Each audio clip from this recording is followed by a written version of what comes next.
So alright guys, आज के इस वीडियो में हम बात करेंगे IRFC स्टॉक के बारे में। दोस्तों अभी के टाइम अगर मैं बात करूं तो एक अच्छी तेजी यहाँ पे रिसेंटली 2 दिनों में हमें देखने को मिली। जैसा कि मैंने आपको पहले भी बोल रखा था कि गिरावट एक मौका है, गिरावट के बाद शेयर अगेन रिवर्सल देंगे। तो दोस्तों जब गिरावट हो रही थी तो वहां पे मैंने आपको ऐड का व्यू बताया था कि यहाँ से अगर हम ऐड करने की सोचे तो स्टॉक में अगेन रिवर्सल भी आएगा, तो अपना एवरेज भी नीचे होगा एंड अपना एक अच्छा प्रॉफिट भी होगा।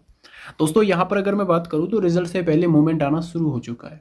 जैसा कि हमने देखा कि आरवीएनएल कंपनी के रिजल्ट्स हमें देखने को मिले और रिजल्ट से एक दिन पहले शेयर ने जो है 10% का मूवमेंट दिया और 7 से 8% का मूवमेंट दिया।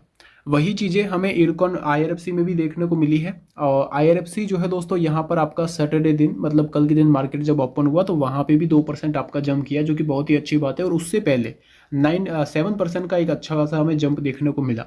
तो दोस्तों यहाँ पर अभी के टाइम सबसे इंपॉर्टेंट चीज़ है कि रिजल्ट्स कंपनी के अच्छे आने चाहिए। अगर रिजल्ट्स अच्छे आए तो फिर आपका क्या होगा कि ट्यूसडे के दिन भी ये शेयर जंप कर जाएगा, जो कि 5 से 6% का मूवमेंट दे देगा। बट रिजल्ट नेगेटिव आए तो शेयर आपका 5% गिर भी जाएगा। ये चीज़ आपको यहाँ पे ध्यान, देखिए ज़्यादा नहीं गिरेगा। जैसे कि अगर रिजल्ट्स नेगेटिव आते तो शेयर 10% भी 15 भी ऐसा बिल्कुल नहीं होगा। अगर हाँ मार्केट अगर क्रैश हो गया तो फिर वो एक अलग बात है। बट रिजल्ट नेगेटिव भी आते तो 2 से 3% का एक डाउनफॉल दिख सकता है या मैक्सिमम 5%। बट अगर रिजल्ट पॉजिटिव आते हैं तो शेयर में एक तेज़ी बनते हुए नजर आ सकती है, एक अच्छी तेज़ी बनेगी। तो हमें ये देखना है कि रिजल्ट्स कैसे आ सकते हैं।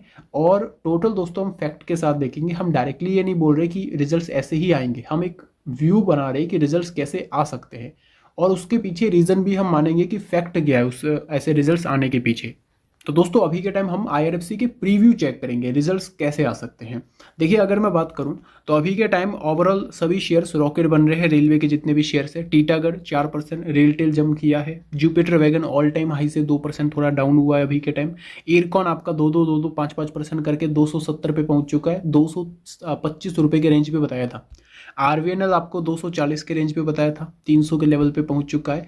IRFC आपका 2.5% जंप किया है, अभी 170 के लेवल पे पहुंच चुका है। देखिए यहाँ पर अभी के टाइम टोटल ये 6 कंपनियां हैं रेलवे में, और ये 6 कंपनियां मेन है। रेलवे में तो आपकी 10 से 15 कंपनियां हैं, बट ये 6 कंपनियां मेन है। IRFC, RVNL, IRCON, Jupiter wagon, RailTel, Titagarh, ये 6 कंपनियां मेन है। इन 6 कंपनियों में से 4 कंपनियों के रिजल्ट्स बहुत ही अच्छे आते हुए नजर आ चुके हैं। इसका मतलब ये है पीछे कितनी बची है, 2 कंपनियां। 2 कंपनियों के रिजल्ट्स आने हैं, जिसमें से कल आपका IRFC का आ जाएगा, 21 तारीख को आपका इरकॉन का आ जाएगा। तो यहाँ पे अगर 4 कंपनियों के रिजल्ट्स अच्छे आए हैं तो IRFC का इस बार अच्छा आ सकता है। क्योंकि अगर मैं बात करूँ रेलवे के जो रिजल्ट्स होते हैं ना, वो एक तरफा ही होते हैं। जैसे हमने ये देखा कि लास्ट टाइम सबसे पहले आरवीएनएल ने रिजल्ट्स पब्लिश किया था, Q3 का रिजल्ट्स, थोड़ा डिप आया रिजल्ट्स। और उसके बाद उसी के नेक्स्ट डे इरकॉन का भी रिजल्ट आया, वो भी डिप आया। और फिर आपका IRFC का भी रिजल्ट आया, वो भी डिप आया। तो मतलब जब भी रिजल्ट्स इनके आते हैं ना रेलवे शेयर्स के, तो इनमें एक साथ ही होता है सब कुछ। अगर पॉजिटिव आ रहा है तो तीनों में पॉजिटिव आएगा, अगर नेगेटिव आ रहा है तो तीनों में नेगेटिव आने के चांसेस बनते हैं। तो जिस हिसाब से बाकी कंपनियों के पॉजिटिव आए हैं, तो IRFC की हम एक पॉजिटिव व्यू अगर लेके चले तो कैसा रिजल्ट आ सकता है सबसे पहले देख लेते हैं। तो देखिए यहाँ पर आप क्वार्टरली आंकड़े देखिए, थोड़ा समझने की कोशिश करना। हो सकता है वीडियो थोड़ा लंबा बने पर समझने की कोशिश करना।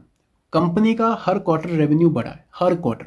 1-2 क्वार्टर डिप आया है, बट उसके नेक्स्ट क्वार्टर ही, जिस क्वार्टर में दोस्तों यहाँ पे डिप आया है ना, उस नेक्स्ट क्वार्टर में ही शेयर का रेवेन्यू रॉकेट बना है कंपनी का। नेक्स्ट क्वार्टर ही आपका रॉकेट बन गया। जैसे कि अगर मैं बात करूं यहाँ पे दिसंबर 2020 के टाइम 3,900 था, अगले क्वार्टर बढ़ा है 4,400 हुआ है, फिर आपका हुआ है 4,500, फिर हुआ है 4,600, फिर आपका हो गया 5,000, फिर हो गया 5,900। यहाँ पे हमें क्या देखने को मिला कि अब तक तो बढ़ रहा था, बट 5,900 से ऐसा हुआ कि इस बार हुआ 5,600। अब जैसे ही यहाँ पे 5,600 हुआ तो उसके अगले क्वार्टर अगेन बढ़ गया, 5,800 हो गया। और उसके बाद यहाँ पे 6,200 हो गया, फिर यहाँ पे 6,236 करोड़ हो गया। और एक चीज़ यहाँ पे आप अब नोटिस कीजिएगा कि यहाँ पे 6,218 करोड़ था, यहाँ पे 6,236 करोड़, मतलब ज़्यादा ग्रोथ नहीं हुआ है, इक्वल है। ना ज़्यादा गिरा तो बिल्कुल नहीं है, बट ज़्यादा ग्रोथ नहीं हुआ है। और नॉर्मली सिर्फ क्वार्टर ऑन क्वार्टर 18 करोड़ का ही जंप आया, बट इसके नेक्स्ट क्वार्टर अगर आप देखेंगे तो डायरेक्टली 400 करोड़ रेवेन्यू जंप हुआ है, 6,600 करोड़ हो गया। उसके बाद 6,700, और अभी हुआ है 6,742। यहाँ पे भी अगर आप देखेंगे तो जंप तो आया ही नहीं है, ड्रॉप हुआ है 20 करोड़ के आसपास। तो यहाँ पे हमने ये देखा था कि इक्वल था दोनों का, यहाँ पर ऑलमोस्ट हम बराबर समझ सकते हैं, यहाँ पर भी हम बराबर समझ सकते हैं। बराबर के बाद जैसे ही रेवेन्यू आया, बिग जंप आया। यहाँ पे भी रेवेन्यू आ सकता है बिग जंप में। तो यहाँ से अगर मैं बात करूँ ना, तो मेरा ऐसा लगता है, उम्मीद ये है कि जिस प्रकार से अभी के टाइम रेलवे में काम हुआ है, बाकी कंपनियों के रेवेन्यू इंक्रीज हुए हैं, बाकी कंपनियों ने जो काम किया है, प्रोजेक्ट्स कंप्लीट किए हैं, उसके लिए फाइनेंस की भी जरूरत पड़ी होगी, तो इस बार आईआरएफसी का फाइनेंस इंक्रीज हुआ होगा। तो अभी अगर मैं बात करूं, 6,742 करोड़ का जो लास्ट क्वार्टर रेवेन्यू था वो बढ़ के उम्मीद ये है मुझे कि 7,000 करोड़ का हो सकता है। 7,000 करोड़ का कंपनी रेवेन्यू हमें दिखा सकती है। और ऐसे में 7,000 करोड़ का अगर रेवेन्यू आता है तो ईयरली वाइज 18% के आसपास ग्रोथ मानी जाएगी। क्वार्टरली वाइज अगर मैं बात करूं 5 से 6% के आसपास ग्रोथ मानी जाएगी। ये प्रीव्यू है, बाकी मैं कोई क्लियर नहीं बोल रहा हूं कि ऐसा रेवेन्यू आएगा, बट हम मान के चलते 7,000 करोड़ तक का आ सकता है। दूसरी बात, अगर ऐसा आता है तो होगा क्या, देखिए यहाँ पे हर टाइम कंपनी का मार्जिन है चेंज होता रहता है। यहाँ पे 99 फिर 100, 99 100, 99 100, फिर 99 फिर 100, फिर 100 फिर 99। जब जब 99 होता है उसके नेक्स्ट 100 आ जाता है मार्जिन। तो यहाँ पे इस बार जो है ना 99 था, तो इस बार 100% का मार्जिन होगा। मतलब कि 7,000 करोड़ का अगर रेवेन्यू हो रहा है तो 7,000 करोड़ का ही कंपनी का ऑपरेटिंग प्रॉफिट होगा। अगर कंपनी 7,000 करोड़ का रेवेन्यू कर रही है तो 7,000 करोड़ का ही कंपनी का ऑपरेटिंग प्रॉफिट होगा। अब इस ऑपरेटिंग प्रॉफिट में अगर कंपनी का, दोस्तों अगर यहाँ पे 7,000 करोड़ का रेवेन्यू होता है, मार्जिन तो 100% होगा, तो ऐसे में यहाँ पे 7,000 करोड़ का कंपनी का ऑपरेटिंग प्रॉफिट होगा। अब इसमें से हमें कंपनी का इंटरेस्ट निकालना है।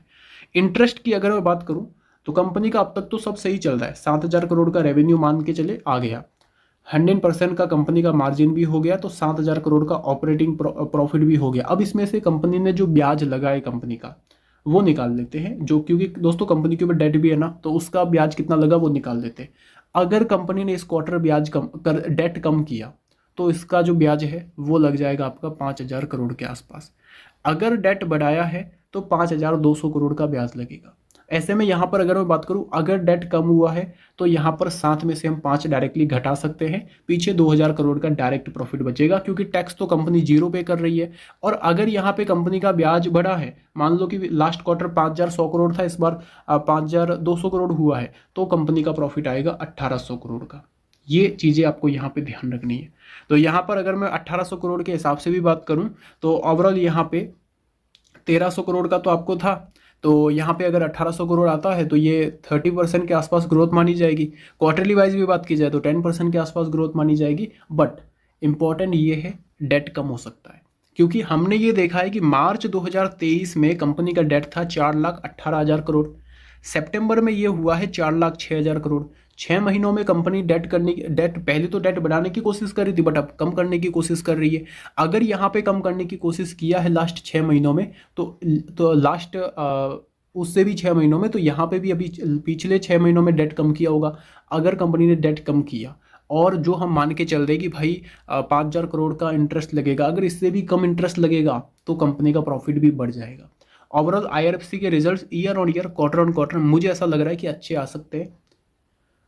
क्वार्टर ऑन क्वार्टर ड्रॉप होने के चांसेस कम है, ईयर ऑन ईयर ड्रॉप होने के चांसेस कम है, ओवरऑल बढ़ने के चांसेस ज़्यादा है, क्योंकि रेवेन्यू इस बार बढ़ सकता है। और अगर ऐसा होता है आईआरएफसी आपका ब्रेकआउट देगा, बड़ा ब्रेकआउट, जिसमें 180 रुपीज़ के लेवल को स्टॉक ब्रेक देगा। ब्रेक करने के बाद स्टॉक जो अपना जो भी हाई लगाया दोस्तों कंपनी ने 192 का, उसको ब्रेक करके 200 का हाई लगाएगा। मेरा ऐसा मानना है रिजल्ट्स अच्छा आ सकता है। देखिए ये मेरा मानना है, बाकी आप अपने फाइनेंशियल एडवाइजर से कंसल्ट कर सकते हैं, कोई बाइंग एंड सेलिंग रिकमेंडेशन नहीं है।